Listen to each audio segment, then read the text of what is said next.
Guten Tag. It's rant time again, boys and girls.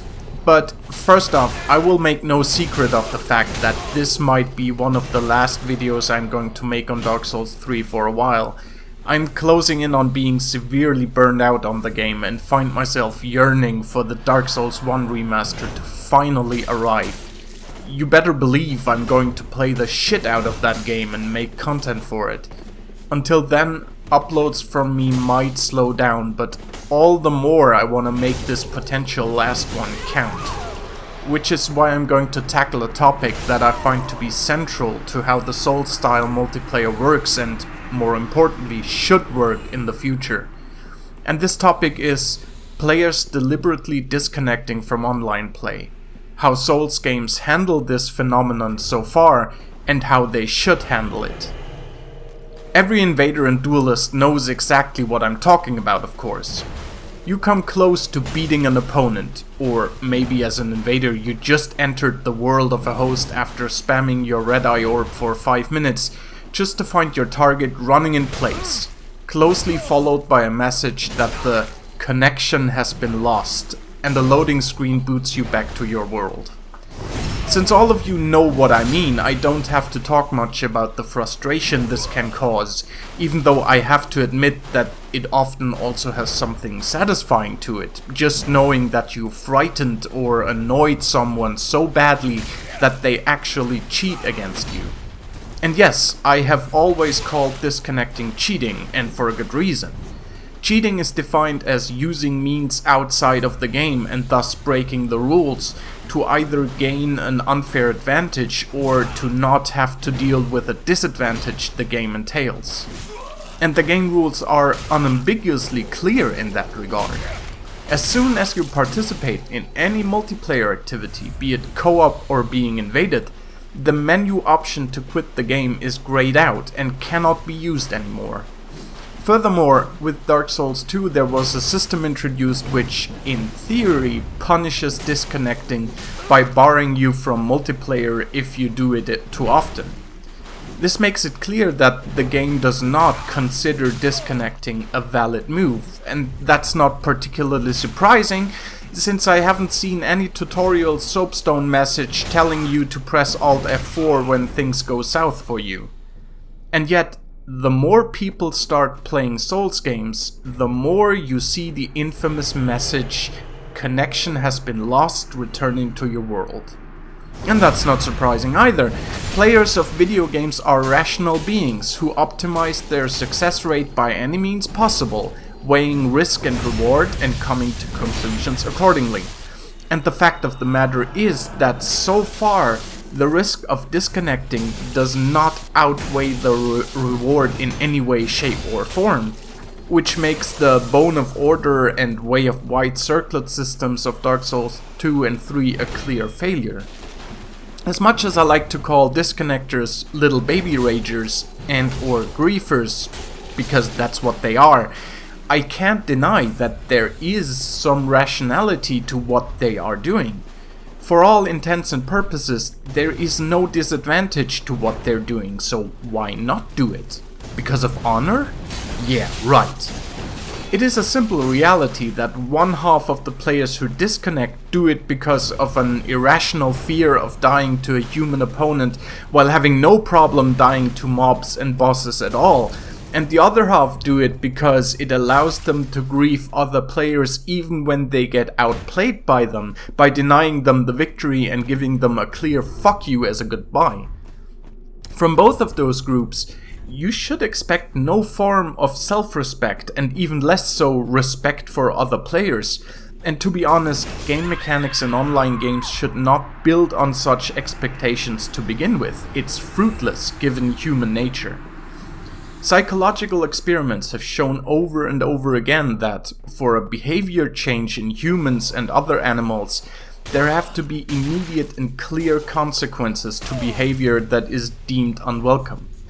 A speed ticket that is sent to you weeks after you got caught on camera has very little influence on how you drive. Being pulled over immediately when the cops see you speeding has a much more profound effect. This explains why such an abstract concept of the systems in Dark Souls 2 and 3 have little to no effect on players, especially seeing as those systems can be avoided through certain means altogether. So what can be done instead to prevent players from disconnecting from online play even though they actively chose to participate in it? Some people demand that such players be banned from multiplayer altogether after just a few disconnects, with a few warnings leading up to that point. And yes, that would certainly be a clear signal, and depending on the number of warnings you get would also be immediate enough to maybe show effect. However, I'm not a fan of this solution in any way because of my own experience with the technical side of online gaming. You see, I used to stream Dark Souls 2 a lot on Twitch back in 2015, and while my PC is very stable in principle, the interaction between the streaming program I used, OBS, and the game didn't always go perfectly. I had a lot of crashes because of OBS and thus in the eye of the game disconnected, even though it mostly happened outside of fights when I queued up for arena duels. It happened so often that I actually had to use the Born of Order once on stream to regain the ability to participate in multiplayer. If I had been banned from online play for that, I would have been pretty miffed honestly, since there wasn't really any solution to my problem back then. There are other players who experience system instability or who have issues with unreliable internet service providers.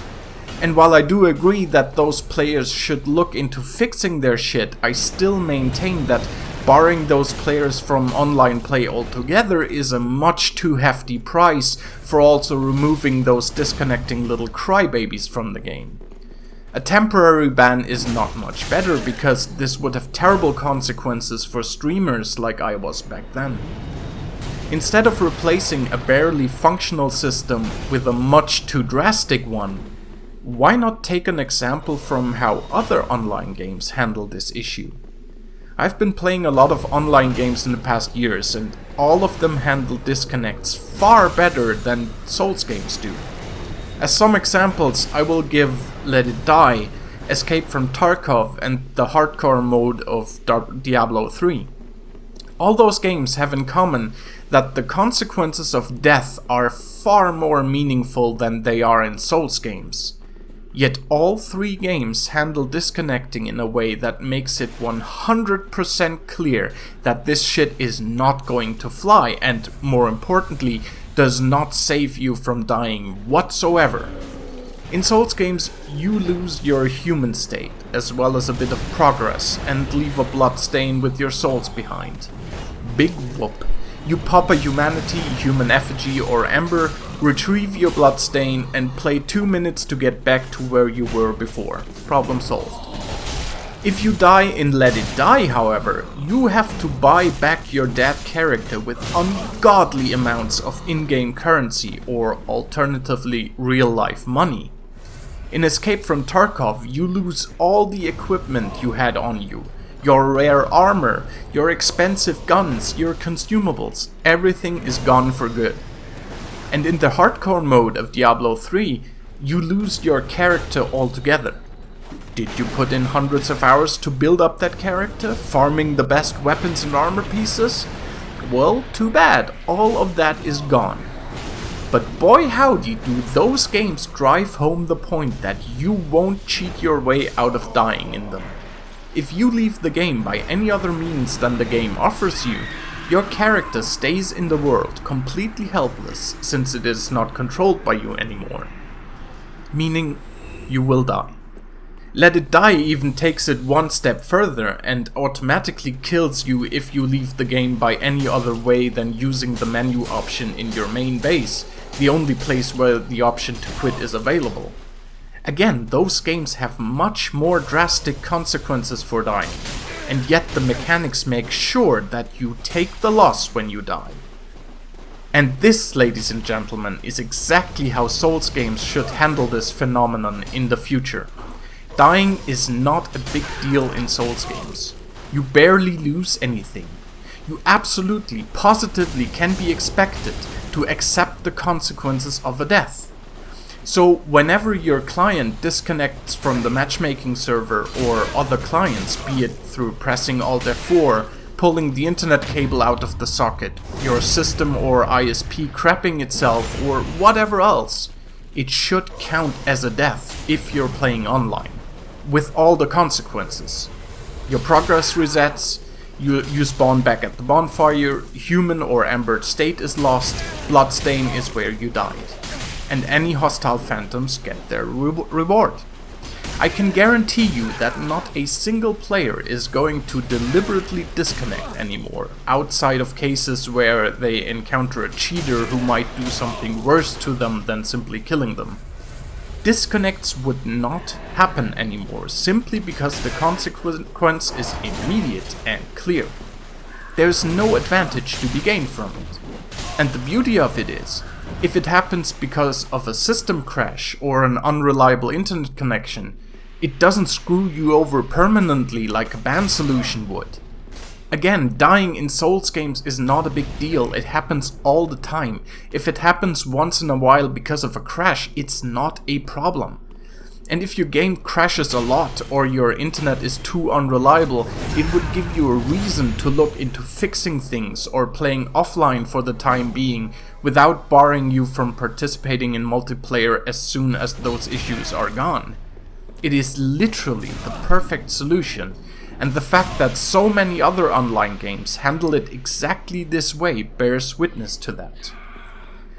As I said in my review of Invasions in Dark Souls 3, From have done an amazing job by creating the unique multiplayer that Souls games have.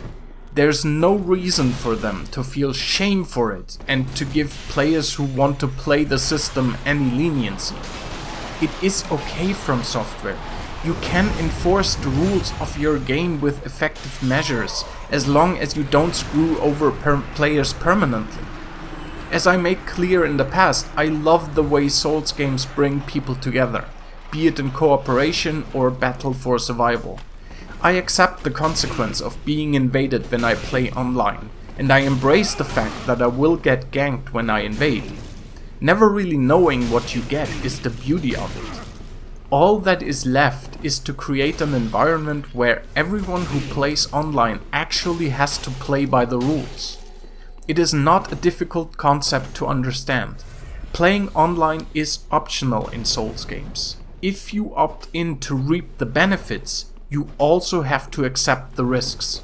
That's exactly how game design works. For fuck's sake, From, make it so, and make it clear that this is how the system works.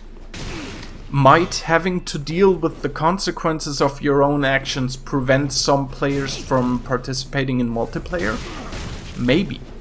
Likely even. But seeing fewer players who break the rules in a game is always a good thing, wouldn't you agree? Take care now, folks. If we don't hear from each other until May 25th, we will do then. That's a promise. I cannot wait to return to Lordran. I just hope I don't have to rant about disconnecting again then. Have a good one. Nif out.